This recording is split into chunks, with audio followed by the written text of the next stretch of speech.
pas sholat sendirian, contoh misalkan ruku lah ya, ambil ruku yang paling gampang ya. Ketika posisinya di rakaat pertama ya, selesai jenengan baca Fatihah misalkan, kemudian ruku, kemudian langsung sujud, contoh nih ya, kemudian langsung sujud. Pas waktu sujud ingat, kayaknya belum ruku saya ya. Maka segera balik lagi ya, segera balik lagi pada posisi ruku. Habis itu setelah ruku selesai ngapain? Lanjutin sujud lagi ya. Jadi tetap harus tertib. Oh, sujudnya sudah lewatin, nggak bisa. Habis rukunya dikerjakan, kemudian sujudnya dilanjut, duduk di antara dua sujud, sujud lagi.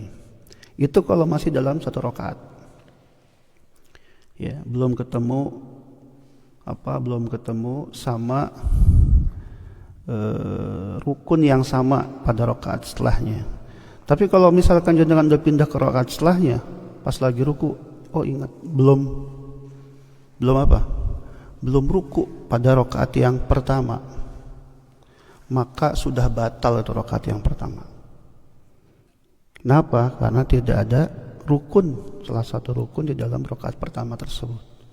Caranya bagaimana? Nanti setelah selesai ya, tambah satu rakaat lagi. Selesai tambah satu rakaat lagi, maka kemudian apa? Kemudian jenengan baru sujud sahwi. Itu rukun tuh begitu, nggak bisa digantikan dia harus dikerjakan ya. Kalau sudah pindah pada tadi, seperti tadi contohnya, sudah masuk rukun yang sama pada rakaat setelahnya, berarti yang sebelumnya batal, anggap saja sudah tidak ada ya. Itu kalau rukun seperti itu konsekuensinya.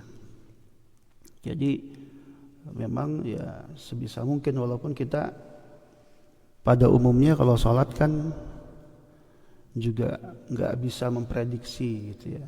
Walaupun ya kita berupaya memprediksi, itu maksudnya begini, kita kondisinya itu benar-benar bisa khusyuk atau enggak, kan begitu kan ya. Keseringan kita kan nggak khusyuk gitu, sehingga lagi sholat saja masih mikirin utang gitu kan, masih mikirin yang lain-lain lah ya, makan gitu, kerjaan masih ke bawah-bawah gitu ya dalam sholat itu. Sehingga kenapa kemudian di dalam Islam ini atau di dalam agama kita ini diatur terutama hal-hal yang sifatnya prinsip, yaitu adalah sholat ya, karena memang biasanya atau umumnya kita itu kemungkinan lupa besar ya, makanya ada sujud sahwi. Jadi ketika Rasulullah SAW pun ya ada syariat ya, sujud sahwi, bukan berarti Rasulullah SAW ya, dalam hal ini kalau kita berbicara dalam konteks sisi kemanusiaan Rasul nggak bisa salah, Rasul juga bisa salah, Rasul bisa lupa maksudnya. Kalau salah dalam makna melakukan kesalahan yang maksiat seperti kita, enggak. Rasul nggak mungkin melakukan hal itu karena Rasul terjaga. Tapi salah dalam makna atau lupa misalkan, itu mungkin karena Nabi makan minum juga seperti kita ya kan, seperti manusia pada umumnya ya. Tapi semua yang berkaitan dengan Rasulullah itu akhirnya jadi syariat gitu ya kan, jadi syariat. Itu yang pertama ya, tentang rukun ya. Yang kedua teman-teman sekalian, itu adalah sunnah ab'ad ya. Kata Imam Nawawi, kenapa disebut sunnah ab'ad ya, karena dia itu mendekati rukun ya, mendekati rukun, sehingga makanya posisinya itu sunnah muakkad. Kalau tadi rukun posisinya wajib, ini posisinya sunnah muakkad ya. Nah, kalau pada posisi yang sunnah, ya, sunnah abad misalkan, atau nanti sunnah hayat ini posisinya dia tidak seperti rukun, tidak seperti sunnah abad. Ya, tapi sunnah hayat ini posisinya dia hanya sunnah biasa saja. Ya, nanti di sini dalam pembahasan sunnah disebutkan. Ya, saya kasih contoh misalkan sunnah abad itu, ya, salah satunya adalah misalkan tasyahud awal. Tasyahud awalnya sunnah abad masuknya. Berarti sunnah yang mendekati wajib atau sunnah muakkad. Ya. Nah, kita kalau misalkan lupa tasyahud awal misalkan, ya, itu tidak perlu balik lagi atau dikerjakan lagi gitu. Lewat saja nggak apa-apa. Ya, misalkan kita lagi rakaat kedua, lupa tasyahud awal. Iya kan? Bagaimana, apakah kemudian kita harus tasyahud lagi pada rakaat setelahnya atau saat itu misalkan? Tidak perlu. Ya. Lanjut saja. Gitu. Tapi kalau posisinya dalam mazhab Syafi'i itu begini. Kalau kita belum pada posisi yang sempurna misalkan, ya. Misalkan saya ya, pada posisi ketika mau pindah ke rakaat setelahnya saya ingat, tapi posisinya masih begini. Taruhlah ini seperti duduk di antara dua sujud ya. Sebenarnya harusnya ini apa? Tahiyat awal. Tapi saya langsung berdiri, pas begini, oh iya ingat belum. Duduk lagi. Ini bisa. Tapi kalau sudah posisi sempurna, ini belum tasyahud awal. Lanjut aja. Ya, lanjut, selesaikan. Karena ini posisinya sunnah abad, ya. Nanti sujud sahwi. Gitu. Ya. Tapi kalau dalam hal-hal yang rukun masuknya, ini nggak bisa begitu. Tetap harus dikerjakan nanti. Ya, ingat belum rukun seperti tadi. Rukunnya harus dikerjakan. Rakaat pertamanya bisa hilang. Nanti tinggal disempurnakan dengan sujud sahwi. Ya. Terakhir namanya sunnah hayat. Ya. Contoh sunnah hayat yang mana? Kalau baca Allahu Akbarnya, Allahu Akbar takbiratul ihram itu, kan ada Allahu Akbarnya dalam bentuk lisan, kemudian ada ngangkat tangannya. Ini antara Allahu Akbar dengan ngangkat tangan itu berbeda teman-teman posisinya. Kalau Allahu Akbarnya ini hukumnya adalah wajib, rukun, Allahu Akbarnya. Tapi ngangkat tangannya ini bukan rukun. Gitu. Ya. Ini masuk kategori sunnah hayat. Berarti dia tidak dilakukan tidak apa-apa dan enggak mesti ada anjuran apa? Anjuran sujud sahwi. Ya, contoh nih, kita langsung lihat real saja. Teman-teman yang dari negara-negara Afrika Utara, tidak salah utara ya kalau saya pembagiannya salah. Seperti misalkan Maroko, seperti misalkan Tunis, ya. Mereka itu ketika takbiratul ihram itu nggak ngangkat tangan, tangannya begini aja teman-teman. Allahu Akbar. Kalau kita nggak tahu, orang di sholat bakal. Ini orang sholat enggak ya. Begini aja tangannya dari awal sampai akhir. Dia nggak ada sedekap juga.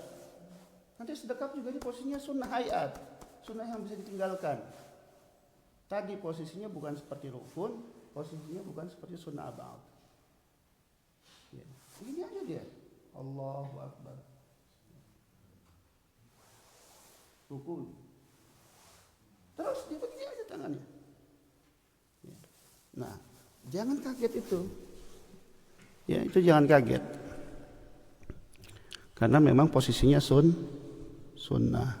Tapi Allahu Akbarnya nggak bisa gitu. Gitu doang. Nguap gitu. Gitu. Bar nggak bisa bar itu bar. Ya. Ngantuk bar. Ya. Itu contoh ya. Jadi kalau posisinya sunnahnya sunnah hayat, ya maka dia tidak perlu sujud sahwi. Ya. Tapi bukan berarti kita sunnah inilah, ya begitu teman-teman. Ya kalau dia pun sunnah dilakukan oleh Rasulullah, ya sebenarnya dua hal yang bisa kita dapatkan. Pertama tentu pahala dari Allah, ya. Kemudian bentuk mahabbah kepada Rasulullah, itu. Karena rangkaian sholat itu semuanya terangkum dalam sabda Rasulullah SAW yang di dalam beberapa kitab itu menyebutnya dengan kalimat sifat salat Nabi. Dalam hadis Rasul mengatakan, "Shallu kama ra'aitumuni usolli." Salatlah kalian sebagaimana kalian melihat aku salat. Enggak bisa kita salat semau kita juga. Semua rangkaian salat itu sudah diatur. Nanti ya memang kita semuanya rujuk ilal Quran wa sunnah. Ya, kita semua itu kembali kepada Al-Quran dan Sunnah. Ya semua, nggak mungkin nggak kembali kepada Quran dan Sunnah. Nggak bisa juga orang mengatakan paling balik ke Quran Sunnah, nggak bisa. Semuanya. Ya kalau kita mau petakan, mau dia Nahdiyin, mau dia Muhammadiyah, mau dia semuanya kembali kepada Quran Sunnah, nggak mungkin enggak. Hanya saja di dalam memahami Quran dan As-Sunnah, ya kita mengikuti madhab atau ulama agar pemahaman kita terkait dua hal itu benar. Kita kan jaraknya sangat jauh, ya kan, sangat jauh. Gitu. Maka ini yang kita sajikan adalah madhab Syafi'i. Bukan berarti kita menafikan atau menganggap madhab yang lain salah. Semuanya punya dalil. Iya. Teman-teman sekalian, kita masuk. Ya, kalau waktunya cukup kita lanjutkan. Kalau tidak nanti kita bagi dua pertemuan insyaallah.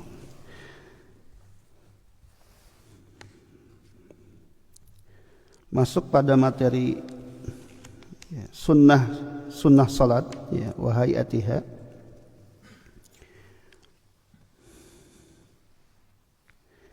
Di dalam kitab Fathul Qarib, teman-teman sekalian, ini ada sunnah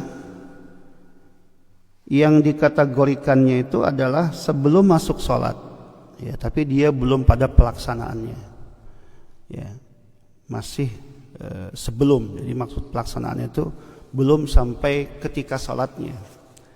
Nah, disebutkan di sini sunanuha, ya, wassalatu sunanuha qabla dukhuli fiha syai'an, dan sholat itu sunnahnya atau sunnahnya sebelum masuk waktunya, ya, atau sebelum dikerjakan sholat itu sendiri, ya, itu sunnahnya adalah ada dua. Yang pertama al-adzan. Ya. Jadi kalau kita belum sholat itu disunnahkan azan, walaupun pelaksanaan azannya sudah selesai. Ya, kalau pelaksanaan azan itu kan ketika masuk waktu sholat itu, jam sekian itu azan, ya. Kemudian udah terlewat misalkan, itu juga sunnah. Kalau kita sebelum sholat azan dulu, itu ada dalilnya, ya. Kemudian sunnah yang kedua yang berkaitan sebelum pelaksanaan sholat itu adalah, atau sebelum masuk waktu sholat, ya, itu adalah al-iqamah. Qomat kalau kata kita. Tapi kalau bilang iqamat nanti qomat kamit. Ya, iqamah ya, bahasa Arabnya itu iqamah. Nah, bagaimana cara azan itu? Disebutkan di sini. Secara syariat azan itu adalah secara bahasa al-i'lam. Ya, untuk mengasih tahu, ya. Kemudian secara syariat zikrun makhsusun lil i'lami bidukhuli waqtin salatin mafruḍatin. Ya, zikir yang khusus untuk menginformasikan masuknya waktu salat fardu. Wa alfadhuhu masna, lafadznya 2. Illa takbir awaluhu fa arba. Nah, kecuali takbir itu ada 4 totalnya. Allahu akbar kan udah 2 itu. Satu kali lagi kan, Allahu akbar 4 jadinya. Ya, ini nggak ada perbedaan ini. Mau di mazhab Syafi'i mau di mazhab mana lain, itu ya tidak ada perbedaan masalah azan ini. Ya. Wa illa tauhid akhiruhu fawahidun, kecuali kalimat tauhid itu hanya 1 kali. La ilaha illallah, cuma 1 kali, jangan 2 kali. La ilaha illallah kurang, la ilaha illallah itu nggak bisa. Ya, jangan ditambah-tambah. Ya.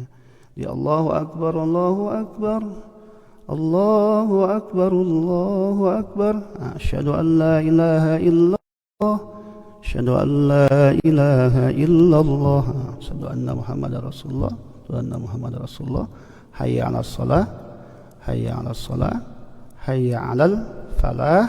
Falah ya, jangan falah atau falah, jangan falah. Hayya 'alal falah. Allahu akbar. Nah, Allahu akbar ini baru cuma 2 kali. La ilaha illallah. Kalau subuh tambah as-salatu khairum minan naum. As-salatu khairum minan naum. Ya, panjang pendeknya tolong diperhatikan ya, jangan terbawa oleh nada ya. Jangan terlalu terbawa oleh nada. Ya. Ini yang pertama, azan teman-teman. Ya. Masjid misalkan atau ada mushola di kampung, ya semestinya di mana di situ dibangun masjid, dibangun mushola, maka wajib ya mengumandangkan azan ketika masuk waktu sholat. Ya, jangan sampai masjidnya itu kosong, ya tidak terdengar azan. Karena minimal fungsi masjid itu adalah minimal ini. Itu adalah menjadi sarana untuk melakukan ibadah yang diwajibkan oleh Allah, yaitu sholat itu. Ya, 5 waktu sholat rawatib itu. Ya, makanya di sini teman-teman sekalian, kalau kebetulan ada yang tinggal di sini, ya diupayakan. Ya, ada yang azan. Ya, jangan semuanya diem gitu, jangan semuanya nggak peduli, itu jangan. Ya, karena ada teman-teman kan yang ditinggal di masjid. Ya, kita juga sudah bahas tuh keutamaan azan yang luar biasa itu. Semuanya kebagian kalau perlu. Mas Gali belum pernah kan azan kan? Pernah azan Mas Gali? Belum kan? Sudah. Kali-kali azan. Kalau perlu pas nggak ada orang nggak apa-apa Mas. Gitu. Kalau malu. Pokoknya kebagian semuanya, ya. Sambil belajar. Kemarin saya ngobrol itu sama masnya yang baru masuk Islam, Mas Pista ya. Susah banget namanya lah. Mas Pista gitu ya. Beliau tuh bilang, saya bilang begini sama beliau, Mas, dekat sama masjid itu berkah kata saya. Ada orang yang tadinya nggak bisa azan jadi bisa azan. Nggak bisa baca Quran jadi bisa baca Quran, nggak bisa ngomong jadi bisa ngomong, nggak bisa masak jadi bisa masak. Ada yang begitu, ada kan? Ya, sampai nggak punya jodoh pun bisa punya jodoh gara-gara gabung di masjid. Gitu. Ya, jadi jangan jauh-jauh dari masjid, insya Allah berkah kata saya. Ya. Apalagi kalau bajunya di masjid makin betah kan, memang tinggal di masjid. Ya. Kemudian yang kedua itu iqamah teman-teman. Ini masih bicara sunnah yang dia itu posisinya sebelum pelaksanaan sholat. Atau minimal kalau melihat dari redaksinya adalah sebelum masuk waktu sholat. Yang kedua adalah iqamah. Iqamah itu adalah masdar, bentuk masdar dari kata aqama. Ya. Wahya masdarun aqama. Jadi kalimat iqamah itu asalnya aqama, yuqimu iqamatan, Bagaimana kalau misalkan posisinya berjamaah? Ya, semestinya kalau posisinya berjamaah, pelaksanaan salat itu ditentukan oleh imam. Ya, pastikan imamnya datang belum, jangan main komat-komat aja. Oh udah waktu misalkan, iya udah waktu, tapi lihat dulu ada imamnya apa enggak. Pas nanti komat nggak ada yang imamin gimana? Dorong-dorongan. Oh kamu aja gitu. Ya, pastikan dulu yang azan lihat dulu. Udah datang loh ustadznya. Kalau belum datang ditelepon. Ya, gitu ya. Jadi karena sebenarnya ya, sebelum ini kan masalah waktu iqamah itu kan nih teman-teman sekalian. Mengapa waktu iqamah itu ditentukan? Seperti di sini misalkan jam sekian misalkan ditentukan. Iya kan? Apakah itu secara syariat ada ketentuannya? Kan mungkin teman-teman nanya kan, kenapa sih gitu kok? Juga penentuannya kok beda-beda gitu. Salat asar 30 menit sampai 1 jam misalkan di sini. Iya kan? Salat asar sampai 1 jam. Salat subuhnya cepat. Ya, nanti main ke Masjid Itaewon cepat banget ya. Paling cuma 10 menit langsung qomat. Ya, iqamah. 10 menit langsung iqamah. Ya. Dibagikan enggak apa? Ya. Kasihan ada yang main HP terus, kayaknya harus dikasih makan dia. Biar semangat. Ketawa deh. Ya, sebenarnya gini teman-teman ya. Pelaksanaan salat itu ya di dalam mazhab Syafi'i tentu yang didahulukan itu adalah disegerakan gitu. Ya, disegerakan. Kenapa disegerakan? Karena memang dalilnya menyebutkan bahwa salat di awal waktu itu adalah lebih afdol. Tuh. Ya, sehingga mungkin imam-imam sebelumnya ya pernah juga berdebat dengan teman-teman yang ya dari Bangladesh misalkan ya terkait masalah itu. Tapi saya sudah selesai masalah itu ya udah paham lah. Jadi saya nggak mau memperdebatkan sesuatu yang sudah mafhum la yufham, sesuatu yang sudah ma'ruf la yu'raf. Dalam istilah bahasa Arab seperti itu. Ya, jadi kita nggak mau habis energi kita memperdebatkan sesuatu yang kita sudah paham. Oh ya sudah paham. Sama kayak kita bergaul dengan teman itu. Ya, 1, 2, 3 kali kita kan lama-lama paham tentang orang ini kan. Oh ini orang seperti ini. Kalau kita begini dia akan marah. Kalau kita begini dia akan senang. Kita juga harus mengenali hal itu. Sama seperti istri. Gak mungkin kan istri sama seperti suami itu gak mungkin teman-teman. Satu karakter itu gak mungkin. Yang ada apa? Oh gitu istri saya. Oh istri saya begini kalau senang. Oh istri saya begini kalau marah. Oh begini kalau kesel dan sebagainya. Sama, semua anak kita pun beda-beda. Nanti punya anak beda-beda. 6 anak itu beda-beda teman-teman. Gak sama semua. Oh ada anak yang ya kalau misalkan dipuji dia bahagianya luar biasa. Tapi anak gak dipuji biasa saja. Cara mujinya gak dengan lisan misalkan. Cara mujinya dengan apa? Dengan dipeluk dia malah lebih senang misalkan. Atau dengan dia ya dipegang pundaknya. Laki-laki itu ternyata harus sering dipegang pundaknya teman-teman. Ya, kayak Mas Bekti misalkan ketika Mas Budi melakukan pekerjaan dengan baik, Mas Bekti megang pundaknya. Makasih Mas. Itu kebanggaan luar biasa. Kenapa banyak preman-preman itu nurut sama bos-bosnya? Itu kalimatnya kadang sederhana teman-teman. Dipukul pundaknya doang. Hebat kamu kerja hari ini. Dia langsung kayaknya dihargai betul dia sama bosnya. Ya. Kenapa preman-preman seperti itu? Ya karena bosnya luar biasa. Bukan digampar ya.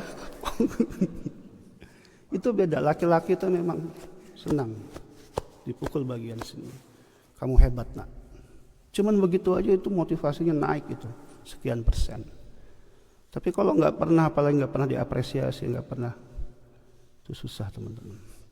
Makin jatuh dia, makin down dia. Kerja pun hanya terpaksa.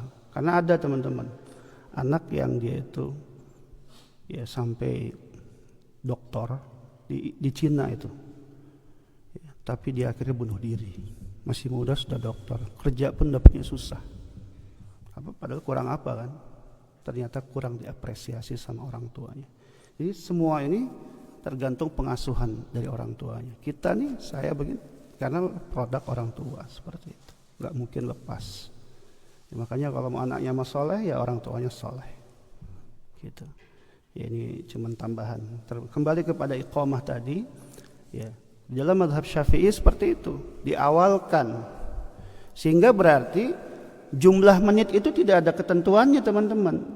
Itu sifatnya dalam bahasa fikih itu namanya ijtihadi, sesuatu yang sifatnya ijtihad saja, ya, karena bisa saja itu menyesuaikan dengan urf, ya, dengan urf, ya, karena urf itu di dalam usul fikih atau dalam fikih bisa saja diambil sebagai sebuah istinbat hukum.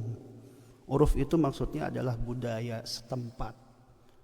Oh, di sini misalkan jamaahnya banyak pekerja. Di sini jamaahnya pebisnis, orang-orang Bangla banyak pebisnis. Kalau waktunya terlalu mepet, mereka nggak bisa jamaah. Nanti dilalah masjidnya juga kok kosong. Akhirnya dibikin waktu yang ya itu lebih manusiawi. Ya, misalkan ya jamaahnya kan yang teman-teman Bangla kayak Master Zahid apa segala macam kan pada punya tempat-tempat bisnis kan nggak jauh dari sini. Jalan kaki aja itu bisa 5 menit. Bagaimana bisa cepat kalau misalkan waktunya terlalu mepet misalkan. Itu ngos-ngosan juga kan. Sehingga misalkan waktunya agak sedikit dijauhkan. Tapi di dalam mazhab yang lain saya pernah sampaikan, seperti misalkan mazhab Hanafi ya, itu sholat itu untuk dua waktu terutama itu banyak dimundurkan teman-teman. Sholat asar dan sholat subuh. Alasan mereka atau hujjah mereka, dalil mereka adalah karena ingin memberikan kesempatan ketika sholat subuh misalkan, ingin memberikan kesempatan ya kepada para jamaah itu melakukan sholat sunnah. Ya, kadang-kadang mendekati itu ya dengan katakan kalau di Turki teman-teman nanti kalau main ke Turki jangan kaget. Ini kok subuhnya sudah agak terang. Di Turki itu ya. Seperti itu, dan Turki ternyata Hanafi gitu. Jadi kita juga punya pemahaman tentang hal itu sehingga kita toleransi. Makanya saya selalu bilang kok di sini ya kita nggak usah perdebatkan masalah perbedaan mazhab, itu nggak akan pernah ketemu. Apa yang kita harus lakukan? Saya bilang selalu ambil tengah. Kita sepakati berapa waktunya. Jangan kita debat terus, nggak akan pernah ketemu. Gitu. Ambil tengah saja udah. Ya, waktunya berarti kalau tengah-tengah antara mazhab kamu dengan mazhab saya, dan itu mengenakan. Sekarang kalau subuh kita bikin telat, repot. Saya aja sholat subuh nggak mau lama-lama musim dingin. Kalau perlu ayatnya pendek-pendek aja saya mah. Ya, saya cuma mikir gini, orang datang ke masjid aja udah hebat luar biasa. Ngapain juga dibikin kesel dia sholatnya? Kedinginan dia. Saya juga bacanya Bismillah gitu. Ya, tapi yang paling penting di dalam masalah berjamaah itu adalah bahwa imam tuh harus tahu betul kondisi makmum. Itu tahu betul. Kenapa? Karena pernah Nabi itu ya mengingatkan salah seorang sahabat yang sholatnya panjang bacanya. Sampai Nabi bilang, "Afattanun ya Mu'adz, kamu mau buat fitnah di agama ini." Oh, jadi nggak pernah tuh disalahin baca kulhu doang. Yang bacanya panjang malah disalahin sama Nabi. Gitu. Ya, itu ya teman-teman sekalian. Nah, kalau untuk iqamah dalam pelaksanaannya antara madhab Syafi'i misalkan yang nampak dengan madhab Hanafi ya misalkan di sini. Nah, kalau madhab Hanafi itu pelaksanaannya sama seperti azan. Iya kan? Perhatiin nggak? Teman-teman, kalau yang Hanafi, kalau pas lagi azan, qomatnya sama seperti azan, ya kan? Jangan kaget, memang seperti itu. Ya. Kalau di kita di Syafi'i itu 1 kali. Allahu Akbar, Allahu Akbar. Asyhadu an la ilaha illallah, asyhadu anna Muhammadar Rasulullah. Hayya 'alas shalah, ya, hayya 'alal falah. qad qamatis shalah. Qad qamatis shalah. Allahu akbar, la ilaha illallah. Dah. Bukan. Emang orang Banten enggak bagus suaranya. Orang Banten juga banyak qori itu. Hadirin rahimakumullah. Ya. Menutup pembahasan kita sepertinya memang tidak bisa ya, dilanjutkan. Ya, nanti kita lanjutkan pada pertemuan selanjutnya karena waktu. Ya, takut dingin juga itu. Kolak atau apa itu Mas Budi? Ya, terakhir teman-teman ini mengingatkan buat kita semuanya, tidak maksud buat siapapun, tapi buat kita semua. Di dalam pelaksanaan berjamaah, teman-teman, ya, ini harus paham juga rumus atau prinsipnya. Di dalam berjamaah itu prinsipnya yang pertama, prinsip berjamaah itu adalah ya, makmum harus mengikuti imam. Saya kasih contoh teman-teman. Ini baru belum lama ada yang curhat sama saya, ya tentang teman-teman kita orang Indonesia. Saya ingatkan buat semua ya, biar jadi pelajaran buat semua.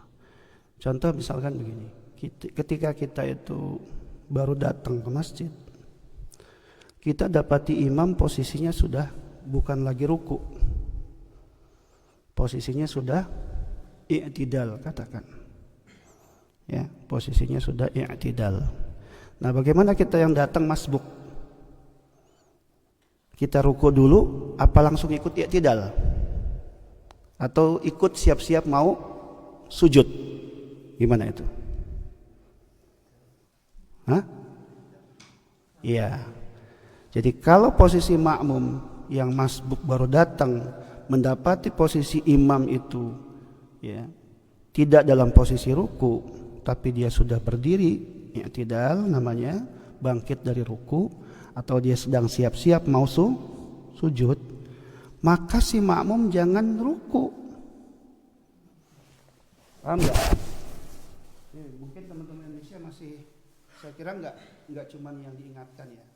Bisa jadi yang lain juga ada pemahaman yang keliru. Posisi jenengan baru datang.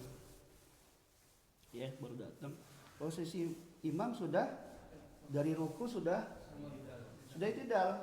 Sami Allahu liman hamidah. Kita baru datang jangan ruku. Misalkan kita Allahu Akbar, kemudian kita ruku, padahal posisi imamnya sudah i'tidal. Walaupun kita sudah ruku, kita tetap tidak dianggap mendapatkan satu rakaat. Tolong diperhatikan buat semuanya. Dalilnya apa tadi? Ya, innamal imam liyu'tamma bih. Ya, jadi rumus dalam salat berjamaah itu makmum harus ikut imam. Ya. Kenapa? Ya, kenapa dia enggak dihitung satu rakaat? Ya. Karena dia enggak dapat, kalimat ingat nih, karena dia enggak dapat ruku bersama imam. Bukan ruku sendiri, harus rukunya bersama imam. Sehingga nanti kalau misalkan dia enggak dapat ruku bersama imam, imamnya sudah bangun i'tidal, dia ketika datang, sebenarnya kalau mau mengikuti sunnah, datang itu jangan nunggu satu rakaat selesai teman-teman. Ini saya ingatkan terus-terusan ya biar teman-teman enggak lupa. Datang baru berjamaah, langsung saja Allahu Akbar, udah ikutin aja. Ngapain tuh imam nanti? Dan kita jangan ruku, sekali lagi jangan begitu.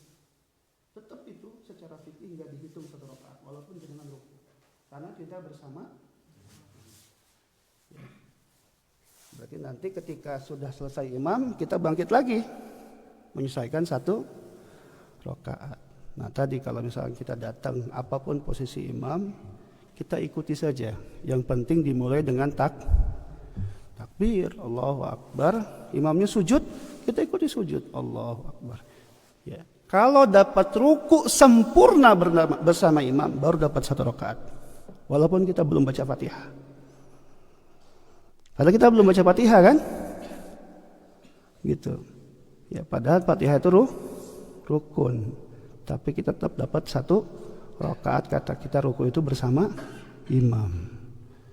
Gitu, karena lanjutannya hadisnya itu ya, ketika imam itu ruku maka kamu ruku, ketika imam sujud kamu sujud, dan seterusnya. Ini biar jadi informasi buat teman-teman. Mungkin ketika yang menjelaskan orang asing juga nggak paham ini ngomong apa sih, gitu ya. Saya informasikan biar ibadah sholat kita semakin baik ya. Seperti itu, karena yang pertama dihisab itu adalah sholat kita. Itu saja teman-teman, masih ada waktu. Jika ada yang ingin bertanya ya, biar waktunya nggak habis.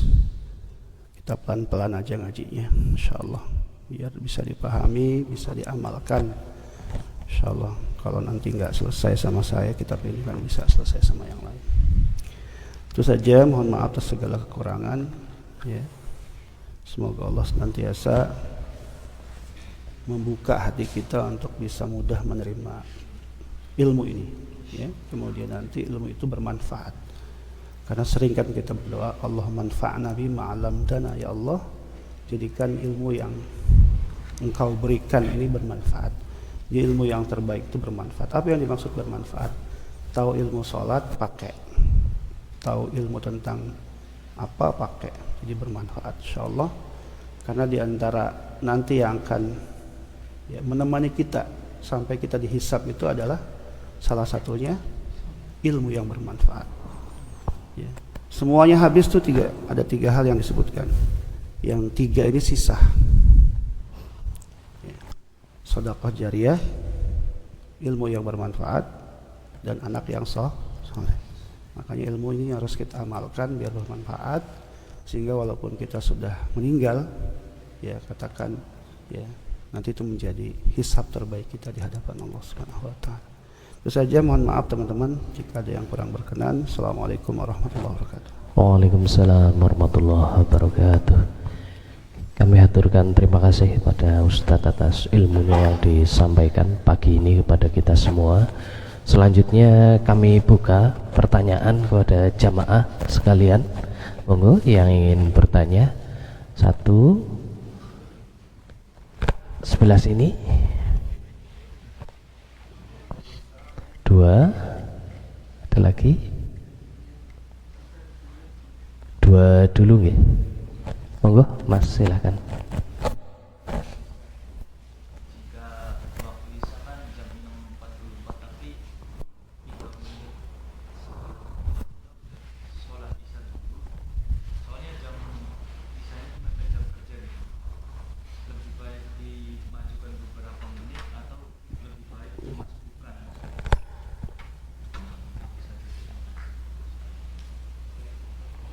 Monggo.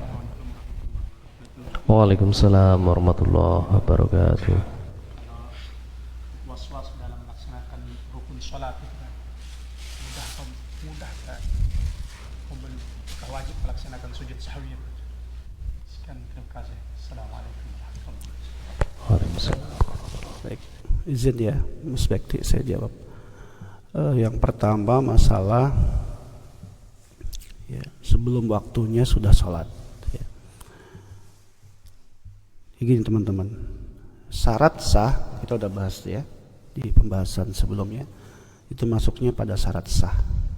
Syarat sah pelaksanaan sholat itu yang pertama atau ya salah satunya itu dukhulul waqt, masuknya waktu.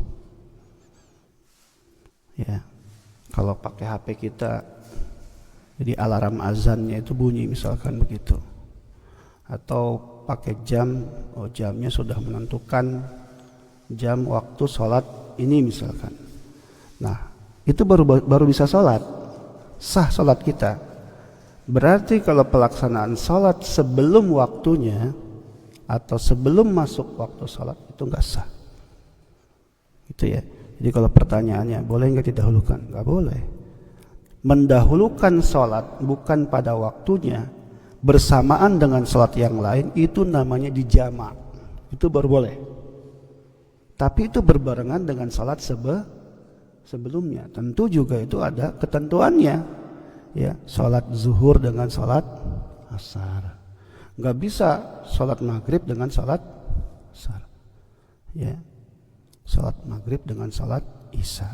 Kalau memang sudah ada syarat-syarat atau kebolehan-kebolehan, sebab-sebab kita bisa melakukan dengan cara jama, baru kita melakukan dengan cara jama. Tapi kalau nggak bisa juga jangan. Ya, artinya walaupun nanti di dalam hadis disebutkan atau dalam mazhab Syafi'i juga disebutkan, ya, bahwa tidak mesti jama atau menjamak salat ini selalu terkait dengan perjalanan jauh atau safar. Akan tapi itu pun tidak boleh sering-sering. Misalkan ya dengan uzur ada pernikahan yang waktunya panjang sampai waktu sholatnya kita bablas misalkan, ya, sedangkan make upannya ya itu posisinya setelah zuhur, asarnya bagaimana misalkan gitu. Nah si pengantin ya itu jamak saja antara zuhur dengan asar, niatnya niat jamak. Itu posisi-posisi seperti itu masih dibolehkan. Atau pernah dalam satu hadis misalkan hujan deras, posisinya lagi maghriban, mau pulang, nanti balik lagi isya, belum tentu bisa ke masjid. Maka itu boleh menjamak dua sholat dalam kondisi seperti itu. Tapi sekali lagi itu tidak dianjurkan secara rutin, hanya pada kondisi-kondisi tertentu. Kalau penyebabnya adalah safar, itu pasti boleh karena udah rukhsah. Itu pun kalau ya jaraknya itu sesuai ya, seperti itu. Ya kalau tidak sesuai pun ya itu tidak boleh kita dengan mudah menjamak. Wah, saya pergi ke pabrik, saya jamak gitu. Ya, padahal pabriknya dekat ya, seperti nggak bisa. Itu ya Mas ya. Jadi kalau pertanyaannya jadi kalau jenengan mengakhirkan itu bukan masbuk. Masbuk itu istilah yang ada hanya pada saat kita berjamaah. Gitu ya. Apa yang dimaksud dengan masbuk? Masbuk itu artinya didahulukan. Masbuk sabaqa ya, didahulukan. Berarti ada ya satu rakaat misalkan yang sudah terdahulu, sudah dilaksanakan. Nah, kita posisinya baru datang. Itu kita namanya masbuk. Tapi kalau dalam sholat sendirian itu nggak ada istilah masbuk sebenarnya. Hanya mungkin tidak di awal waktu. Itu aja. Nah, jadi bagaimana cara penyelesaiannya? Jangan sholat kecuali sholatnya sudah masuk waktu. Adapun pelaksanaannya sampai sholat yang setelahnya belum masuk waktu itu masih boleh. Ya, misalkan tadi contoh zuhur maghrib sama isya misalkan. Ya, maghrib tuh waktunya sempit sekali. Bisa dilaksanakan bismillah, tapi tetap harus setelah waktu masuk sholat.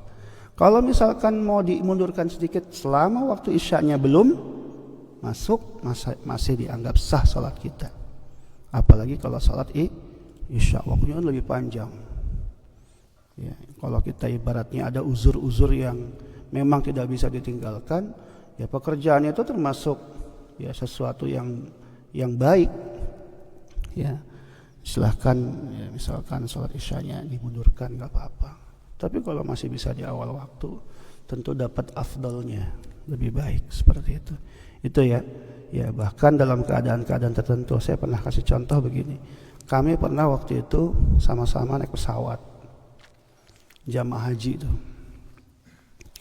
Ya. Karena kondisi kita berangkat itu dipastikan subuh di jalan, ya, maka kemudian ada teman-teman yang memperkirakan berdasarkan cuaca, karena kan waktu itu kan pasti berubah ketika pindah kan. Kita masih pakai jam Korea, sudah berbeda. Nah, melihat cuaca teman-teman, wah cuacanya kayaknya sudah subuh kata mereka seperti itu. Terus saya bilang, ya jangan terburu-buru, kita mundurkan tidak apa-apa. Daripada kita sholatnya sebelum masuk waktunya, gitu. Ya, tunggu dulu, ya, nggak apa-apa telat misalkan 10 menit, 15 menit nggak apa-apa. Yang penting sudah pasti itu masuk waktu sholat. Tapi kalau belum jangan, karena sholat kita kalau dilakukan sebelum waktu masuk sholat itu pasti nggak sah. Itu Mas ya. Ya, semoga jelas. Ya. Kemudian yang kedua, masalah was-was. Manusia itu semuanya dibawa sama atau pada dirinya itu ada setan, ada qarin yang ngikutin. Ya. Jadi kalau kita itu diganggu, memang tugas mereka itu untuk mengganggu. Salah satu tugas dia mengganggu itu membuat was-was. Disebutkan dalam surat, ya, surat apa? An-Nas. Alladzi yuwaswisu fi sudurin nas. Itu tugas setan itu memang membuat kita was-was, mengganggu kita dia. Apa dalam batin kita? Ini udah lagi sholat misalkan, ini udah masuk. Udah apa belum?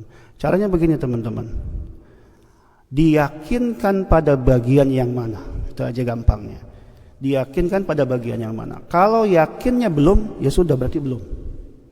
Berarti kalau nanti belum, ya. Kalau dia rukun tadi, masuk kategori rukun, ya. Berarti ya kalau misalkan tadi saya udah ruku belum ya? Ya. Posisinya baru sujud pada rakaat yang sama. Naik lagi langsung. Bismillah, ya. Ikutin seperti itu, jangan diwaswasin terus. Nah, kaidahnya begini dalam usul fikih, al-yaqin la yuzalu illa bisyak. Jadi kalau udah yakin nggak akan hilang itu tanpa keraguan. Dengan adanya keraguan. Jadi walaupun ragu, kalau udah yakin udah Bismillah saja. Itu ya Mas ya. Ya. Jadi yakinnya apa nih? Kayaknya belum, ya sudah. Lakukan. Ya habis itu nanti di akhir kita sujud sahwi misalkan seperti itu. Udah.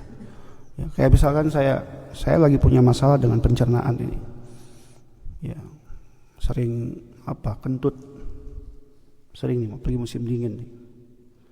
Ya mungkin kalau di infrared tuh kentut saya keluar banyak itu. Ya. Habis wudu kemudian muncul tuh pikiran, ini batal apa enggak ya? Bismillah. Itu aja udah. Kalau kita ikutin was-was ya memang setan ada tugasnya itu. Bismillah kayaknya sudah. Saya mau berangkat keluar dari rumah misalkan, udah dikunci belum? Oh udah kok tadi. Apa belum ya? Udah bisa nggak jalan-jalan kita? Udah Bismillah. Kita udah yakin Bismillah. Bismillahirrahmanirrahim. Allah.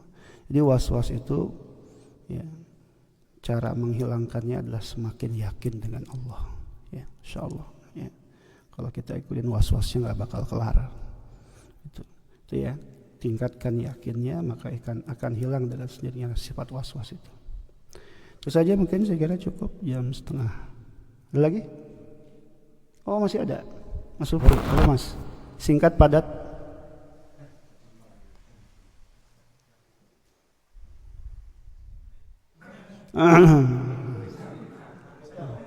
Betul minum nggak Mas? Oh iya, silakan.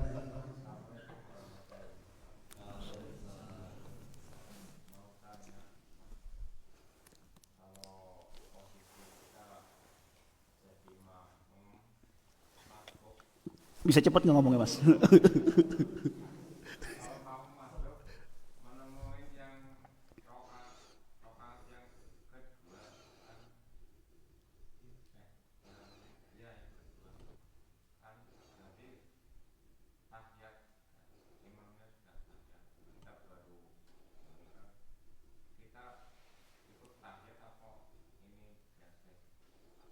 Baik, paham saya paham. Ya. Ya. Teman-teman sekalian, ya. Jadi gini, ini harus dipahami juga. Prinsip berjamaah itu sebenarnya intinya kita dapat jamaah kan? Iya kan?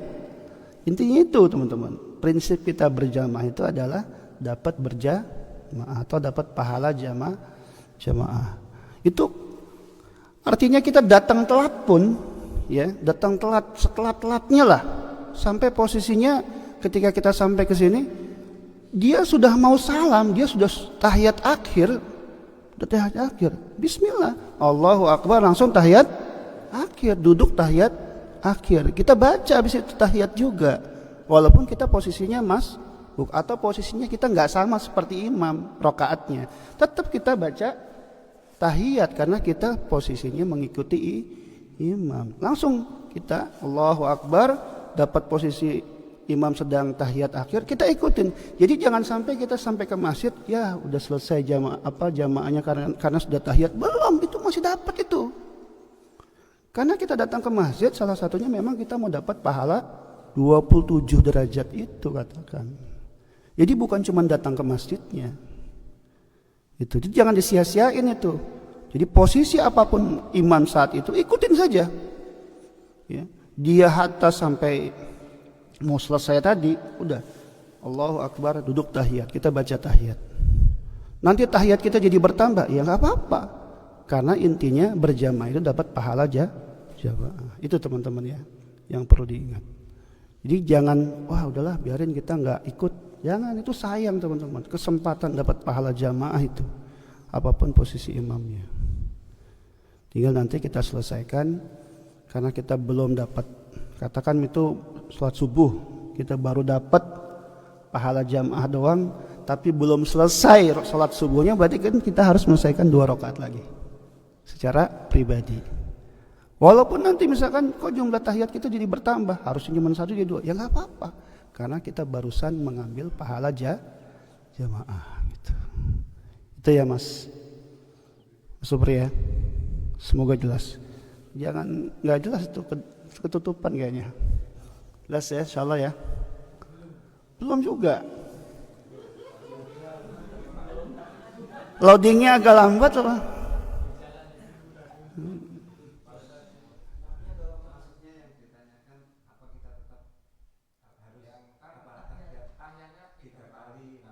Ya nggak apa-apa. Itu maksud saya tadi saya ngejawab. Jadi pokoknya intinya itu sebenarnya sama jawaban saya. Cuman kan jawaban saya umum saja. Ya. Jadi nanti cara pelaksanaannya pokoknya ikuti dulu imam. Baca tahiyat seperti imam. Nanti sisanya kalaupun jumlah tahiyat kita bertambah ya nggak apa-apa. Gitu maksudnya Mas. Paham? Iya nggak apa-apa. Mau 3, maksudnya saya tuh bertambah tuh mau 3 kali, mau 4 kali misalkan gitu. Ya, sesuai dengan sholatnya gitu. Ya. Yang penting kalau misalkan si imam itu posisinya tahiyat, udah ikutin. Paham gak? Paham ya? Kalau nggak paham saya jedotin ini. Tapi niatnya enggak kan misal kita dapat salam setelah itu, tapi kita ketika bangun lagi enggak niat apa? Kan niat itu cuma di awal. Niat itu saat takbiratul ihram. Nggak perlu niat lagi. Ya, niat kita tetap sebagai pemakmum kan? Makmuman lillahi ta'ala gitu. Ya. Posisinya kita cuma dapat tahiyat misalkan, bangkit ya tinggal ngelanjutin, nggak usah pakai niat lagi. Gitu. Dapat pahala berjamaah. Tadi itu saya bilang, niat kita itu datang ke masjid adalah untuk mengejar dapat pahala berjamaah. Itu tuh, poinnya itu aja dulu. Ya, insyaallah dipahami ya. Jangan Mas Budi jadi nggak paham ini. Baik, saya kira cukup ya. Silakan Mas Bekti.